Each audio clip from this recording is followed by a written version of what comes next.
মেদিনীপুরের মানুষ গাছ থেকে আম পাড়ার সঙ্গে সঙ্গেই আগে 1 বছরের জন্য আমসি স্টোর করে রাখা হবে, তারপরে আচার বিক্রি করা, অন্যান্য কাজ তো পরে আছে। মেদিনীপুরের মানুষদের 1 বছর টক ছাড়া ওরা তো মুখে ভাতই তুলতে পারে না।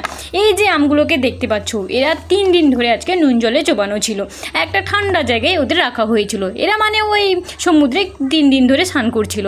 তারপরে এদের আজকে সমুদ্র থেকে বের করে সমুদ্রের আড়িতে আচ্ছা করে এদের শুকিয়ে দেওয়া হবে, মানে ওই রোদে শুকানোই হবে। এই প্রক্রিয়াটা চলতে থাকবে দীর্ঘ 3-4 দিন ধরে চলতে থাকবে।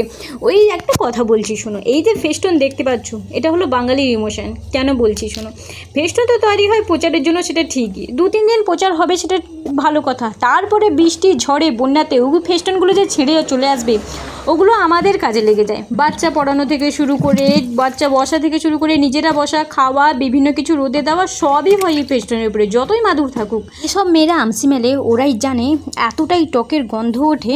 তার উপরে এই ধরে ধরে ধৈর্য ধরে ধরে আবার রোদে মেলো, মানে একধারে ঘাম তোমার টপ টপ করে পড়তে থাকবে আর জিভে তো জল আসতেই থাকবে। যেসব মেয়েরা মেলে ওরাই জানে যে এর কষ্টটা কি। ওটা আবার তুমি খেতেও পারবে না, কারণ ওটা নাকি এঁটো হয়ে যাবে। আমসি মেলার আবার বিভিন্ন নিয়ম আছে, স্নান না করে বাসি হাতে কেউ ওটা হাতই দিতে পারবে না। যারা স্নান করবে ওটাই একমাত্র আমসি মেলতে পারবে। তার উপরে এই যে তেঁতুলগুলো হবে নোনা মাছের টকের জন্য, আর আমসি হবে মিষ্টি মাছের টকের জন্য। বিভিন্ন ধরনের ভাত, এই হাতটা মনে হচ্ছে এতটাই টক, মনে হচ্ছে টপস করে মুখে ঢুকে নি, তাও ঢুকাতে পারবো না, কারণ এটা হয়ে যাবে।